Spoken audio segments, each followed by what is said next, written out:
ไปดูน้องว้าตัวเป็นดังพื้นดังไพ่มันอยู่นี่เลยแม่น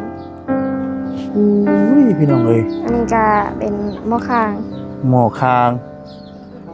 กับหม้อเฮ็ดกินดีจังนะเอานางลงด้วยเหรอเนาะสมมติว่าจุพื้นจุไพ่สิเนาะแม่นกะจุดเองแหละจุดมันโอ้พี่น้องเลยแล้วแต่ยามลมมาแล้วแบบลมพัดมามันสีมันนั่นเนาะอันนี้ทิพเข่าวะนี่เปิดเรื่องกะติบเขาอ๋อพี่น้องเลยมื้อนี้บ่ได้อุ่นข้าวเย็นกินบ่แม่มื้อนี้ใช้อันข้าวที่เหลือได้ใช่ยังหลายบ่ถ้าว่าบ่มีข้าวมามื้อนี้ข้าวที่เหลือยังหลายบ่อันนี้ก็เขาอ๋อนี่บ่ลองมือเลยข้าวได้บ่แม่นี่ย่างข้าวได้บ่บ่ได้ผิดหยังบ่เดี๋ยวขออนุญาตได้จ้ะเด้อเป็นบ่นอนเพิ่นขออนุญาตเด้อแม่เด้อป๊าดตุ๊อันนี้เพิ่นเอิ้นว่า3ห้องนอนบ่ส่วนหลายเพิ่นสิเกาะอันเป็นผ้ากระตาดเป็นกระแตะบ่เพิ่นเอิ้นหยังครับแม่นผ้ากระแตะพี่น้องคันห้องแต่รุ่นตะกี้เนาะเพิ่นสิบ่อันบางบ้านเพิ่นก็สิเอาหยังมันก็ใบตองบ่แม่เอาใบตองคั่นเนาะ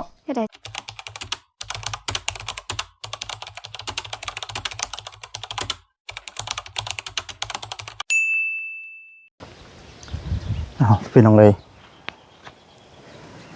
กราบทักทายสบายดีเด้อพี่น้องเด้อเนาะสบายดีพ่อแม่พี่น้อง FC กันเบิดสู่คนพี่น้องเนาะบ่ว่าสิอยู่ในและก็ต่างประเทศพี่น้องเลยเนาะก็ยินดีต้อนรับเข้าสู่ช่องบ่าวซาดีชาแนลอีกแล้วพี่น้องเนาะพบกันคือเก่าพี่น้องเลยเอาพี่น้องเอ้ยมื้อนี้ก็ได้เดินทางขึ้นมาบ้านกองหยังก็พี่น้องเนาะได้สิไปเบิ่งพี่น้องเนาะมึงสะพรพี่น้องเนาะแขวงสวรรณเขตพี่น้องเนาะถือว่าเป็นครั้งแรกพี่น้องเนาะอันนี้ก็เป็นครอบครัวนึงพี่น้องเนาะที่ว่าทางบ่จิตเพิ่นได้เข้ามาพี่น้องเนาะสัมภาษณ์ตามไทยเห็นแล้วก็โอ้พี่น้องเอ้ยถือว่านักสุดพี่น้องเนาะนักสุดในหมู่บ้านพี่น้องเอ้ยก็บ่จิตก็ได้ทางทีมงานเข้ามาสัมภาษณ์ตามไทยเบิ่งเด้อว่าซั่นเนาะพี่น้องเอ้ยแต่กระทั่งบอสดีกับมาทำการ3 นุ่มพี่น้องเอ้ยมื้อนี้ก็มีทั้งบ่จิตและก็บ่เซนพี่น้องเอ้ยเนาะมื้อนี้ก็บ่ได้เดินทางไปหาทางน้องโอเพิ่นพี่น้องเอ้ยเป็นจังได๋พี่น้องเอ้ยเนาะคือฉะนั้นเป็นทางนั้นแล้วบ่หรือว่าใดๆพี่น้องเอ้ยเนาะเพราะว่าเมื่อวานนี้ก็ยังเดือแต่ติดลูกติ่งนั่นแหละพี่น้องเอ้ยเนาะยังบ่ลายพี่น้องเอ้ยเนาะฝ่าฝนก็มาเลยพี่น้องเอ้ยจังได๋ก็ฝากเป็นกำลังจิตกำลังแห่งใจให้พี่น้องเด้อเนาะแล้วก็มีเฮือนพี่น้องเนาะตอนนี้ฝนกำลังลิ้นพี่น้องเลยเนาะเฮือนชานั้นเป็นของเพิ่นก็ได้ถือว่าเติบนึงพี่น้องเนาะรุ่นถือว่าเก่าแก่เติบนึงเลยพี่น้องเนาะเพราะว่าเฮือนหลังนี้เนาะเป็นเฮือนทรงไทยพี่น้องเนาะทรงเรือนไทยเนาะเพราะว่าเพิ่นเอารุ่นเอาไม้เฮ็ดหลังคาพี่น้องเนาะไม้เป็นนี่พี่น้องเนาะเป็นเสร็จมุงหลังคาพี่น้องเลยเนาะพี่น้องเลยถือว่านักสุดพี่น้องเลยเนาะไปเดี๋ยวจะขึ้นไปทำสัมภาษณ์ทำไทยเบิ้งฝนกำลังจะตกพี่น้องเลย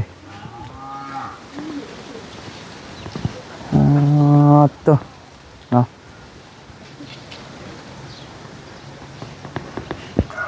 ถือว่านักพี่น้องเลยเนาะหลังคาโอ้ยฝนตกแต่เนาะพี่น้องเลยขออนุญาตขึ้นเฮือนหน่อยเด้อสบายดีเด้อสบายดีเนาะโอ้เต็มเฮือนเลยมื้อนี้เนาะดีใจน้ำพี่น้องเลย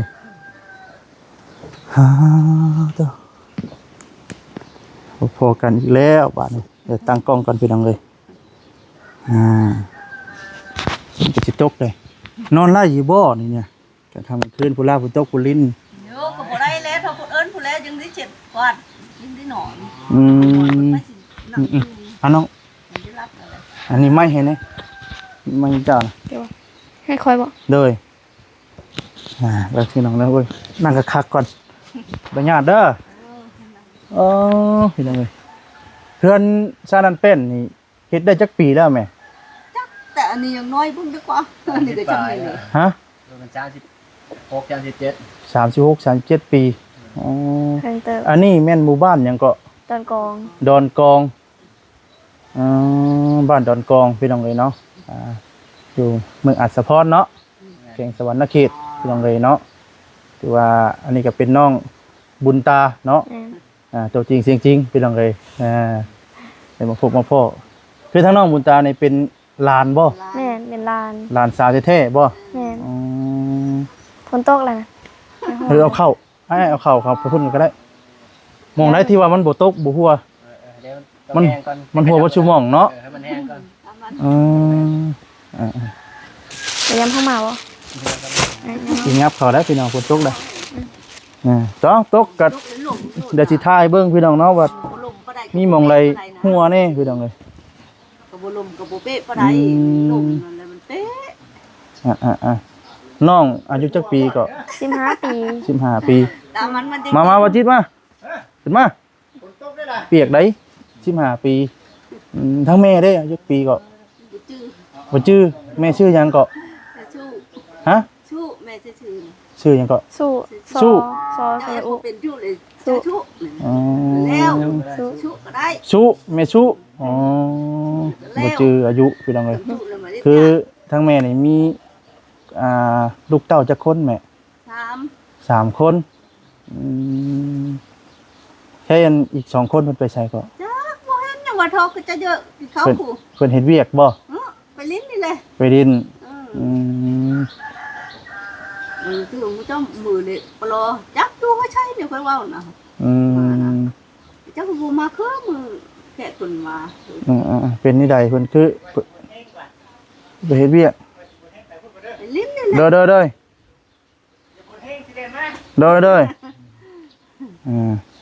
เพิ่นไปเฮ็ดเวียกบ่คือไปดิน ไปลิ้น ไปลิน คนหนึ่งถือผ้าอ้อถงผูกอ้อหาลูกไม้นะมา โอ้เพิ่นไปหาอยู่ในกินนี่บ่อ๋อ พาก็มาก็เจ้าคายมัดเอาก็เจ้าหน่อย เพิ่นไปหามาขายโอ้ดีตัวได้เงินได้คำเนาะ ได้ก็เจ้าได้ เอาบ่ได้ใช้จ่ายนํกันบ่จ้ะ บ่ได้กินนมก็เจ้าได้มาคายได้มื้อนี้ก็ขอตะกามาตะหาลูกไม้มื้อนี้นะ เป็นนี่ได้คือทั้งน้องคือได้ติดต่อหาทางทีมงาน กะแบบนี้แหละมันทุกอย่างขาดเคินแล้วกะติดต่อ ขอความช่วยเหลือเนาะ แม่น เป็นทางหลานพี่น้องเนาะมื้อนี้ก็ทางทีมงานก็ได้มีทางผู้หลักผู้ใหญ่เนาะพี่น้องเอ้ยเนาะจากต่างประเทศเนาะสหรัฐอเมริกาทางบ่จิตพี่น้องเนาะได้รับเป็นสะพานบุญให้กับทางผู้หลักผู้ใหญ่มามอบข้าวเนาะถือว่าดีอกดีใจนํพี่น้องเอ้ยเนาะมื้อนี้ก็ได้เคยมีบ่แม่ที่เพิ่นมีข้าวของมาให้ไปสิครั้งแรก คนนี้แหละก็เห็นเดี๋ยวนี้เลย อ๋อครั้งแรกเนาะ คนอื่นเขาน้ำใจเนี่ยค่อยว่านะ ดีบ้านนี่จักบ่น้ำใจอันนั้นแหละบ่เฮ็ดหยังบ่ไปใช้นั่นนั่นก็ว่า คือผัวไปใช้ซะแม่ คนเปะปะ ผัวปะอ๋อได้จักปีแล้วผัวปะ โย่หลายปีเลยได้4-5 ปีเลย โอ้4-5 ปีแล้วพี่น้องเอ้ยเนาะถือว่าครอบครัวเนาะคือทางอ้ายเพิ่นได้ซะอ้ายหยังเกาะชื่อหยังก็ ไอ้ก้อย โอ้ เพิ่น อ้าย ก็ ก้อย เป็นแม่อยู่ทางสวนผู้ ไอ้ชูแม่ โอ้มาเล่นน้ำแม่บ่ มายามแม่มายามแม่ปัจจุบันนี้อ้ายอยู่ไสก็ อยู่จังหวัดบ้านห้วย สวรรค์วันห้วยอ๋อไปสร้างครอบจังครัวอยู่พุ่นบ่ โดยมีลูกมีเต้าแล้วบ่ มี2 คนละ ได้2 คนโอ้พี่น้องเลยไปพุ่นจักปีแล้ว ได้4-5 ปีถือว่าครอบครัวเนาะคือว่าอะไรเนาะทั้งอ้ายเราก็มาเยี่ยมมายามเนาะเป็นได้อ้ายความรู้สึกที่เห็นแม่ได้แบบนี้ ก็ดีใจนะเพิ่นอยู่ ดีใจเนาะ เจอได้อยู่ คือว่าได้เฮาก็สิช่วยก็ช่วยได้ชุมช่วยได้เนาะอ้ายเนาะเพราะว่าเฮากับครอบครัวไปเฮาพี่น้องเนาะก็บ่ติบ่ว่ากันดอกพี่น้องเอ้ย บ่ได้ให้แล้วว่าอ้ายเอาเครื่องของมาให้ไปสิ เฮ้ยไม่ใช่ บ่ให้เนาะ ไม่ใช่แล้ว คำให้เอามื้อคืนเด้ ว่าเยอะ ดีใจอยู่บอกคือแหลมมาล่าอยู่ว่า เลย ว่าเจาะ กินเบิดอยู่บ่นี่บัดนี้ กินเบิดอยู่บ่ อ้าวก็หมดนั่นแหละป้ามันสิเด้อ 50โลนี่กินได้จักมื้อ จักแล้ว ได้ได้ หลายมื้ออยู่ ดอก อืม 45แล้ว ได้บ่เดือนหนึงได้บ่ ส่งบ่ได้ดิ ฮะ บ่ได้ดอก บ่ได้ เป็นจะได้น้องบุญตาคือว่าบ่ได้ เอ้ากับเจ้าแม่นเมื่อก่อนคนกินลาย อืมมีไข่แน่เนาะมีหมูมะมะมีน้ำพี่น้องเลยที่ว่าเฮือนชานั้นเป็นทรงไทยเนาะบอกคือทรงไทยเนาะรุ่นไม่อันไปเป็นเป็นเอามามุงพี่น้องเลยป้าตัว ว่างบ่มีนุดบ่มีหลังก็พ่อ อันนี้เป็นเพื่อนทางเมสปลูกสั่งน้ำครบน้ำผัวได้บ่ได้ว่าหรือว่าเป็นเพื่อนกุ๊กเกินข้าวบ่ได้ว่าในใด คืนพ่อแม่เฮ็ดนะ อ๋อเฮือนมุนเฮือนมังบ่ อ๋อ มึงก็ว่าแม่นะเฮินพ่อเฮินแม่ ถือว่าหลายปีแล้วเนาะ อืม พี่น้องเนาะถือว่าตึกหนึงอยู่คืนยังบ่ทันแล้วขึ้นมาอยู่ อืม พ่อก็ตายแล้วบ่มีผู้เฮ็ดเลยอยู่เลย ขาดว่าไงคือขาดเสาหลักเนาะคือหัวหน้าครอบครัวนี่แหละพี่น้องเลยเป็นหัวหน้าครอบครัวเองเลยขออนุญาตถามได้ไหมเด้อเป็นแม่บ่ได้มีโรคพยาธิหยังบ่คือเห็นโตเดืองๆนะ มีจังว่าว้าวอยู่ เป็นพยาธิหยังก็แม่เป็นโรคหยังก็เว้าได้บ่ จังได้ ลองเว้า จัง สิ มันเป็นหยังจังว่าค่อยน่ะมันเป็นบาดอยู่โดนนี่ทัดกระโผนี่เดี๋ยวก็ดีมันบ่ดี เคยไปปีนไปปัวบ่ บ่ได้ไปเลยมันบ่มีเงินไป เคยไปอยู่บ่ บ่ได้เคย บ่เคยไปก็ได้บ่ฮู้ว่าเป็นพยาธิหยัง โรคหยังบ่ ไปเทื่อนึงไปพูดนะ เพิ่นว่า เพิ่นว่าชงชัยเป็นเบาหวานหาชงชัย ชงไซเป็นเบาหวาน บ่แม่นว่าเป็นแท้น่ะก็ดีชงชัย แบบเบาหวานเปื่อยบ่ เบาหวานเปื่อยเป็นรูปเบาหวาน เลยมันค่อยน่ะคัดแข้งคัดขาพร้อมเลยไปให้ไปหน้าก็บ่ได้มันครบหมดเนี่ยว่าค่อยน่ะบ่แม่นทอนเดียว เอาเลยแห้งดีเด้อบาดนี้เนาะบ่ได้ไปย่างไปให้ไปหน้าก็บ่ฮอด เป็นโรคเบาหวาน คัด โอ้ คัดคนที่ โดยถามไทยเบิ่งพี่น้องเนาะเห็นทั้งแม่แล้วโตเรืองๆเนาะก็ได้ขออนุญาตถามเบิ่งพี่น้องเลย ถามกันเป็นไปหาการ์ตูนเนี่ยว่านั่นเลย เป็นได้จักปีแล้วแม่ หรือปีกายนี่ ปีกายนี่ไปกวดว่าคิดว่าน่าจะเป็นเบาหวานว่าซั่นเนาะเบาหวานเปื่อย คอมเมนต์บอกว่าก็บอกว่าเปื้อนมันเป็นยังไง เป็นไปได้มันเป็นเพศแล้วเฮาก็รักษาบ่เศร้าสิเนาะ ชื่อยังกระโบดี มันเปื่อย กินยากระโบยาอันเก่าอยู่ มาเฮากินแนวพิษนี่มันสิคันบ่ อันเก่าอยู่บ่มีแนวพิษ บ่มีแนวพิษ มันเป็นจำเก่าเลย บ่มีแนวพิษบ่มีแนวดีคำเชื่อคำกินกะ โอ้โดยพี่น้องเลย คำว่าชื่อได้เงินมาชื่อยาเล็กน้อยนี่ก็ชื่อก็ฉันไม่ชื่อกินก็ฉันไม่กินเดี๋ยวค่อยไปคลำยังมดกินหันหน้าเลยค่อยก็ดีตายทิพย์ เอ้าว่าสิว่าซั่นเนาะ เราได้ค่อยน่ะมียังกินชื่อป้าชื่อกินชื่อป้านั่นเลยย่าว่าเขามีเงินมีคำก็ย่าเลยชื่อยาชื่อยา บ่อะไรเงี้ยก็คิดท่อแล้วบ่ท่อได้นะบ่อะไรกันเนาะอย่าไปท่อ ชื่อเมื่อไหร่อะไรก็กินเมื่อไหร่ว่าพึ่งยา กินเคยได้กินเห็ดกินยาอยู่บ่ซะ กินตะกี้น่ะ แต่ช่วงมีเงินบ่ มีจะได้ เบ็ด ชิปน้ำสาวเนี่ย หากไม้หากยานี่เฮาบ่ได้หากินบ่อันเป็นหากไม้หากยาพื้นบ้านพื้นเมืองสินะ ก็กินอยู่หมู่เอาอันนาดีอันนี้ดีอันเก่า ก็มาต้มมากินก็คือเก่าอ๋อแบบมันทันได้ถึกเด้ได้ถึกกับพญาเฮาเนาะ อันเก่ากินอะไรอันเก่ากินอะไรอันเก่าเนี่ยเพิ่งเปิดเพราะว่าได้เงินได้ชิปน้ำสาวนั่นค่อยชื่อกินชื่อป้าค่อยมีเจ้าก็ว่า โอ้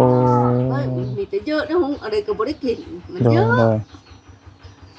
แมวก็จะว่าอาหารแม่แท้มันบ่มีชื่อยาแล้วชื่อยาชื่ออันกินชื่อยาชื่อมันมีทุกชิ้นน้ำชิ้นน้ำฉาเขาชื่อชิ้นกินไข่กว้าเขาว่า เจอบ่ยาของเขาเยอะน่ะบ่กินบ่แล้วนี่นะ อืม เยอะอยู่ฮะ โดย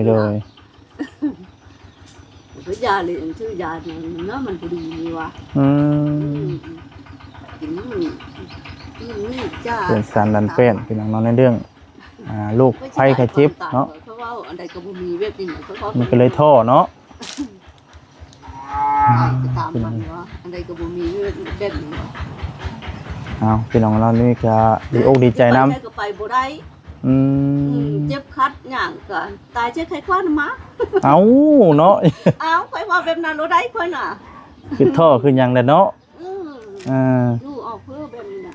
เอาอย่าไปท่อเลยเนาะบางทีแล้วน่าจะมีวิธีรักษาอยู่แต่ว่า มั ท่าน นถึง บ่ตายได้ชื่อเพราะว่าคำตายงอกไปนี่โอ๊ยนั่นคนตายเด้อ คือว่าอยู่ไปทรมานตัวพระเจ้า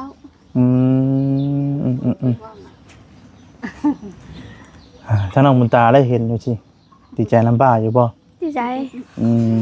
เราก็เยอะป้าได้นั่นแหละล่ะจังอันนั้น คะแนนบ่ป้าได้แล้วเนาะ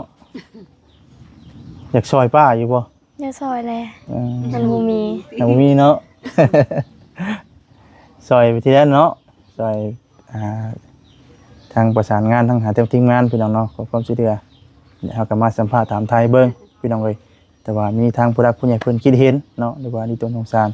เพิ่นก็สิได้ซอยพี่น้องเนาะนี่แหละแต่ว่าเรื่องเฮือนนี่ป้อหัวบ่ชูหม่องบ่แม่ เป๊ะเบิดโดนตก มีหม่องใดที่ว่าฝนตกแล้วแม่นอนได้ บ่มี บ่มีเลยเอาไปนอนอยู่ใช่จ้ะแม่ เอาพุทธก็นั่งอยู่ ยืนอยู่ เขาคนเอิ้น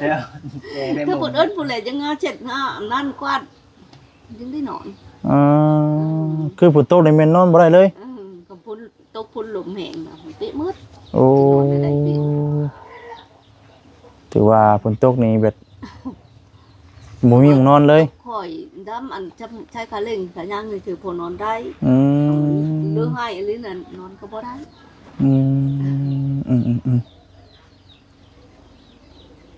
พี่น้องเนาะถือว่าหัวเติบเลยพี่น้องนะบุจึงพึ่งอยู่พี่น้องเนาะ เอาอันทางนาอันไผไม้อันเดือนที่เดือน5นี่ไผไม้ถุงกูเลยหลุมพุ่นหลุมของบ้านบ้าน ลมพัดมาพี่ แต่พอดีลูกมันตกเจ้าเลยเนาะ ไฟไหม้อีก ไผไม้เลย หมอทันบ่ ถังเอา เอาทันนั่นแล้วก็จะถังแป้นนี่อันนั้นแล้ว ทันแต่เบิ่งนี่โอ้ฉัน จะถังเอา ทางมันไหม้หลังคาออกเพราะว่าจะมันไหม้ลามบนเนาะ กับใดน้ำเชื่อกับมันบ่เทิงเลยก็จะได้ โอ้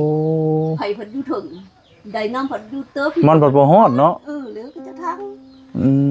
มันเป็นเรื่องนี้ไปกว่ามันไม่เบิดมาก โดย จะเอาไม้ถัง คือดินดอนตอนหญ้าของทั้งเพื่อนชาติเป็นของแม่นี่เป็นของแม่เองเลยบ่ ก็โทษอันโหนี่แล้ว เบิดเท่าในหัวนี่บ่ โทษโหไปพุ่นไป อ๋ออันแอมหัวนี่แม่นเบิดเลยอืม ก็อันโหก็ได้ตั้งตุ้งก็เลยทั้งนั้นเลยไปผูกกับบ่แม่บ่แม่อีท่อก็ได้ตกนี้กับข้าวโหนี่เลย โอ้ยเป็นทางผู้ไทยพี่น้องทางนี้เนาะเป็นทางชนเผ่าผู้ไทยบ่ จนว่าผู้ไทย มีพี่ลือพี่หยังบ่ยังไข่นี่เพิ่นเอิ้นหยังไง กะไข่ ไข่คือกันมีหยังในที่เอิ้นบ่คือกันครับ กะมันก็คือเดียวหมด อ๋อที่ว่ามันแบบสำเนียงซื่อๆเนาะ นะ คือว่าเด้อพี่น้องเนาะทั้งเฮากับไปหลายหม่องหลายบ่อนอยู่แต่ว่าบางงานก็มีพี่ลือหั่นนะผู้ไทยนะพี่น้องแต่ว่าตอนนี้บ่มีพี่ลือเนาะ บ่มี จำพระตามไทยเบิ่งในบ้านนี่เพิ่นในเฮือนหลังคานั่นจักหลังคาเฮือนเนาะจักอยู่บ่ อืม ฮอดบ่อันพันหลังคาเฮือน บ่ฮอดประมาณ500นี่แหละ 5 เห็นบ่ 500 สี่ห้าร้อยนะ 4-500โอ้แสดงว่าบ้านใหญ่เด้เนาะ ประมาณ500นี่แหล้วเนาะ คือว่าได้ไผมีครอบมีครัวกันแยกออกมาเนาะจะเพิ่มกันอีกเป็นยังไง อันแต่บ่มีก็มีผูกก็ ปลูกไว้เนาะ ปุ๊บเลยนะเดือนนี้นะ ผู้ใดมีเงินมีคำก็ปลูกไว้อ๋อคือว่า ไม้ พาตัวพาย่างรอบเด้อน้องเบิ่ง โดย เลาะเบิ่งไปเบิ่งพาเลาะเบิ่งก่อนเด้อขออนุญาตเด้อแม่เด้อ โ ให้น้องๆเพิ่นพาเลาะก่อนเด้อแม่เด้อขออนุญาตเด้อขนาดคำตาเด้อเลาะเบิ่งก่อนพี่น้องเอ้ยอันนี้มันขี่ตะไคร้แม่นบ่ แม่น อันย่างเข้าไปดูน้องเข้าไปว้าวตุ๊เบ็ดดังพื้นดังไผ่มันอยู่นี่เลย แม่น อุ้ยพี่น้องเอ้ย อันนี้ก็เป็นหม้อคาง หมอคาง นี่ก็หม้อเฮ็ดกินนี่ตัวนั้นนะ เอานางดูด้วยเนาะ อ่ะ สมมติว่าจุพื้นจุไผ่สิเนาะ แม่นก็จุดเองแหละโหดจุดมัน โอ้พี่น้องเอ้ย เดี๋ยวแต่ยามลมมาแล้ว แบบลมพัดมา มันสีมันนั่นเนาะว้า เดี๋ยวแต่ไผ่ไม้เลย ไผ่สิใหม่กระเตะพี่น้องเอ้ยเพราะว่าลมพัดลมหยังเข้ามานี่เนาะ แม่น อ๋ออันนี้ทิพข้าวบ่นี่ แม่นติดคอ เปิดเรื่อง กระติบคอเลย อ๋อพี่น้องเลยมื้อนี้บ่ได้อุ่นข้าวเย็นกินบ่แม่มื้อนี้ใช้อันข้าวที่เหลือแล้วใช่ยังหลายบ่ นี่เลย ถ้าว่าบ่มีข้าวมามื้อนี้ข้าวที่เหลือยังหลายบ่ อันนี้ก็เขา อ๋อนี่บ่ แม่น อืมคือแม่นี่มีให้มีนาบ่ โอ้ยมีก็บ่หลายมีอยู่ ปีนี้ได้เฮ็ดอยู่บ่ บ่ได้เฮ็ดเพื่อแม่ที่นี่นั่นแหละเฮ็ดนะ โอ้ให้ทั้งแม่ผู้ทั้งน้องนี่บ่เฮ็ด แม่น โอ้ได้จำได้ก็อันนี้แม่นหม้องนอนบ่ แม่นไทยนี่เป็นห้องนอน โอ้ ลองมาเบิ่งก็ได้ เข้าได้บ่แม่นี่ย่างเข้าได้บ่บ่ได้ผิดหยังบ่ขออนุญาตเด้อจ้ะเด้อพี่ เป็ น้อน งเอ้ย บ้านนอนเพิ่น ขออนุญาตเด้อแม่เด้อป๊าบตุ๊อันนี้เพิ่นเอิ้นว่า3ห้องนอนบ่อ๋อส่วนหลายเพิ่นสิเกาะอันเป็นผ้ากระตาดเป็นกระแตะบ่เพิ่นเอิ้นหยังอะ แม่นพากระแตะ ผ้ากระแตะพี่น้องคันห้องแต่รุ่นตะกี้เนาะเพิ่นสิบ่อันบางบ้านเพิ่นก็สิเอาหยังอะอันนี้ก็ใบตองบ่แม่เอาใบตองคั่นเนาะ ก็ได้จังหวะเอาไปตอง เอาเพิ่นเนบกันกับนี้เนาะเนบใส่กับผ้ากระแตะสิเด้บางเฮือนเพิ่นบ่มีเด้เคยเห็นบ่เจ้าเคยเห็นบ่แสดงว่ายังบ่ปานใดเนาะเพิ่นเอาใบตองกุ้งบ่บางเทื่อก็เอาใบตองกุ้งเพิ่นเนบใส่กับผ้ากระแตะสิเป็นข้างเลยสินะแต่ว่าเพิ่นบ่ได้สานเอาแบบนี้อันนี้มันเป็นห้องนอนคือกันบ่ แต่เก่าเป็นห้องนอนนะมะ พี่น้องเลยจักว่าบ่ชรีเป็นคนแรกเพิ่นจักเข้าบุกเข้ามาเฮือนเพิ่นเลยเนาะอ๋อพี่น้องเลยเนาะขออนุญาตเด้อพี่น้องเด้อผู้ถือว่านักพี่น้องเลยเนาะโอ้ตัวดูสิมีห้องนอนคือว่าได้เนาะ อันนี้ฝนตกลงมันการนั้น มันกระสาดเข้ามาเนาะ แม่น ป้าๆเนาะออกมาก็ได้แต่ว่าชรีให้มันนักหลายอยู่ยังมันฮักพี่น้องเลยเด้อน้องเด้ออันนี้ก็จะเป็นหม่องเต็งอยู่พวกกินเพิ่นพี่น้องเลยหม่องซ่านน้ำอะไรกันเนาะ อันนั้นส่วนของแม่เองบ่นั่นน่ะโอ้ปลูกหลายสิ่งหลายอย่างอยู่เลยลูกมันอยู่ได้แต่เนาะ เอามันไปใช้น่ะเด้เอาก็เอาใช้อันนี้ชื่อเป็นมาเพ็ดหนูกินคู่มื้อนี่น่ะ อาจารย์เพราะว่าพวกนี้จะได้ขายเครื่อง ขายผักขายงาน โอ้พอได้เอาพัก น้ำเช้าผล บางอย่างหาหุ้นนะเนาะไปขายเนาะ หมืดชื่อเกอมาเพ็ดมืดชื่อมาเพ็ดจำนั้นโดยอันนี้ก็บ่ได้กินเลยนะ โดยขออนุญาตอีกแล้วแม่เด้อขอน้ำตาเด้อขออนุญาตเด้อเด็ดจังป้างบ่ดีเนาะ ใหญ่เลย ป้าตัว บุญบุญหอม ถือว่าข้าวน้ำช่วงนี้ฝนก็ยังถ่าอยู่เนาะ มาเพ็ดแป้งหนูเลยเก็บผักอันรู้โชนนี่แหละหนุ่มคายพอได้ มีตลาดนัดบ่อยู่บ้านมีกันบ่ มี บ้านอันวันเช้ามื้ออื่นนี่แหละกับวันคาน วันเสาร์กับวันอังคารมี2 มื้ออาทิตย์หนึงมี2 มื้อ แม่น โอ้ทางน้องได้มียังไปขายเจะได้ขายอยู่บ่ ก็บางเทื่อก็อาหาหนุ่งฮานูหมากะเราการนั่นเด็กก็เอาลงไปขาย เจ้าบ่ไปขาย แม่ แม่ไปขาย แม่น เจ้าเคยได้ไปขายอยู่บ่ เคยไปนำแม่ เอา เนี่ยหนุ่ม น้องเลยเนาะถือว่าเดือนชาตินั้นเป็นของทั้งแม่แล้วก็ถือว่าชุดพี่น้องเนาะถือว่าเ รุ่นเบ็ดให้ภาพบรรยายพี่น้องจักความสิเว้า ต้องว่าจะดีก็ได้พี่น้องเนาะจักสิเว้าสิว่าจังใดอ่า เดี๋ยวว่าเบ็ดเลยจนอะไร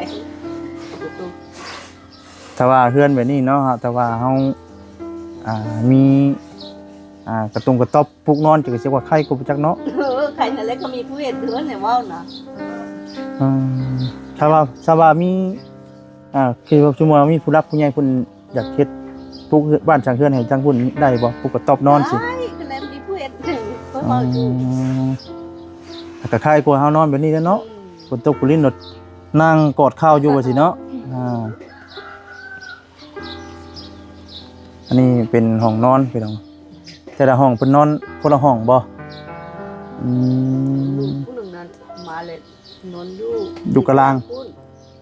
น้อยหืนโดอันเราขึ้นหืนโทรขึ้นโทรจอบที่เขาเนี่ยว่าน่ะวันละเทื่อเนี่ยจักไปใช่แจ๊กคิดจะชื่อไปร้านไปยังแจ้งเนี่ยนะฉันเดียวกับอยู่ผู้เดียวนะเพราะน่ะก็มาแล้วบ่เห็นลูกน่ะก็เงินมาบ่เห็นเนี่ยนะเนี่ยนะ โดยเดี๋ยวเนาะเอาพี่น้องเลยตัวคือว่า อยู่นอนลูกชายมันบ่คือลูกสาวถึงลูกสาวมันอยู่ได้เพิ่นหืนลูกชายมันเขาบ่อยู่ มันก็เป็นบางคนเนาะอย่างอีกตามเขาว่าก็บ่ได้ผู้หลักคนเปิดเอ้ยได้ลำลูกว่าได้ได้อันนี้อยู่บ่จ้าเคยตายอยู่บ่ได้อยู่ดอกเขาว่าทานเชิญน่ะ เอ้ยเด้อ อ้าว จักสิว่าเด้ท่านนี้ก็พี่น้องเอ้ย เพิ่นถามเคยให้อยู่บ่ให้ค่อยว่าให้น้ำยังอยู่ให้คมเบิดว่าให้ย้อนบ่มีกับให้น้ำลูกพอเงินบ่ยาวจักอยู่แม่บ่มีพอเลยจังให้แล้วให้ว่า แต่ก่อนตะกี้นี่เพิ่นตำหูบตำหยังคายบ่คือมีหูบมีหยังแม่ก็เคยตำอยู่แล้วว่าตำหูบ กี่ค่อยนี่แหละนี่น่ะ มีคนตำนำบ่ ก็ตะวังไปได้ตำแผลไปพายอยู่บ้านเพิ่นมาถูก เดี๋ยวนี้เด้อจ้ะเดี๋ยวนี้บ่ได้ตำบ่ มันเฮ็ดบ่ได้จังวะ ปิดจะได้ปวดแข้งปวดขาเลยเนาะ มันบ่มีฮอดเงินชื่อพายตื้ม คือว่าได้เนาะเฮาก็บ่มีเนาะเพราะว่ามีเงินหอยเฮาก็ซ่อมแซมเพื่อนชาตินั่นเป็นนี่เนาะหมองเฮาอยู่ที่พักอาศัย ไปใช้บ่ได้เลยเอาไว้ใช้เงินยังให้เลยลูกพ่อบ่ได้ให้เท่านั้นเลย โดยจักอยู่แม่บ่มีตัวเด่นคอให้บ่จะให้หูจนดับร้อยน่ะคำได้ยินเสียงลูกขอเงินน่ะจนว่าบ่เห็นหูมื้อเอาแต่ชื่อจะให้นั่นแหละ อยากให้ลูก โยจะให้มันบ่ค่อยบ่มีตัวเด่นคอน่ะ บ่มีเงินก็ขอเงิน หลวงหมอหู จักสิว่านี่ใดเนาะ โยเดี๋ยวค่อยให้น่ะจะให้นั่นแหละ เดือใจเนาะ พอได้เงินเนี่ยโอ้ยหูดำมิ้งโลด เป็นยังไง ก็ว่าโอ้ยจักแม่หาเงินบ่ได้แม่สิเอาไว้ใช้หรือบ่พอนี่บ่แม่นแบบนี้พอเขาบอกว่าบ่มีเลยเดี๋ยวบ่ลังเทื่อเขาให้เดี๋ยวเขาจะให้น่ะว่าบ่ให้จิก็ไขได้อยู่ดอกน้อยนึง โดย เขาบอกว่าบ่ได้เลยให้เขาบ่มีเงินเพิ่น บัดนี้เครื่องของมื้อนี้สิเอาไว้นี่ได้ใช่ไหมบัด เดี๋ยวก็เอาเว้นนี่แหละ เอาไว้บัดนี้เด้อบ่ อัน ตุ้มไว้แล้วผ้าเพชรพกไว้ อันเพิ่นเอามาเฮ็ดตะบิดนึงบ่ทันค่ำเฮ็ด เพิ่นกินเนาะ มาเลย เดี๋ยวเพิ่นอยากเนาะ ทำกินแตะกิน โอ้ยขนมนี้ยิ่งกินยิ่งแซ่บเด้อขนมนี้เนาะ กินไม่ได้อันกินนะเชิญ เอาพี่น้องเอ้ย มีชามทงกับลุงตะลาง เฮ้มีน้ำมันเนาะเจ็ดหนึ่งนั่นนะยำถือว่าเครื่องครัวก็มีครบเนาะปลากระปุงปลากระป๋องพี่น้องเลยหมูแตงแหกกระปุป้าชาน้องมีแต่ว่าให้ทั้งน้องอันยังก็บุญตาพี่น้องลืมชื่อเลยเนาะขออนุญาตนะอันพาไปเบิ่งอันรีวิวทั้งกระล่างปะขออนุญาตได้แม่เด้อพี่น้องเลยป้ากี่ว่าฝนสิตกเพราะเราเสียดำหน้าอีกเนาะบ่ตกครับเด็ดจังป้างพี่น้องบัดนี้ป้าโอ้ ถือว่าเรือนชาดันเป็นนะพี่น้องเลยอันนี้หมองที่แม่นอนว่าแม่นี่ ก้อนลูกนอนนั่นแหละ ป๋อ น้อยคืนอันนี้ก็นอนแล้วมี อ่า ไปกัด คืนนี้อ้ายนอนนี่บ่คืนนี้ บ่ โอ้นอนนอกอ้ายมาจังมื้อแล้ว3 มื้อนี่อ๋อ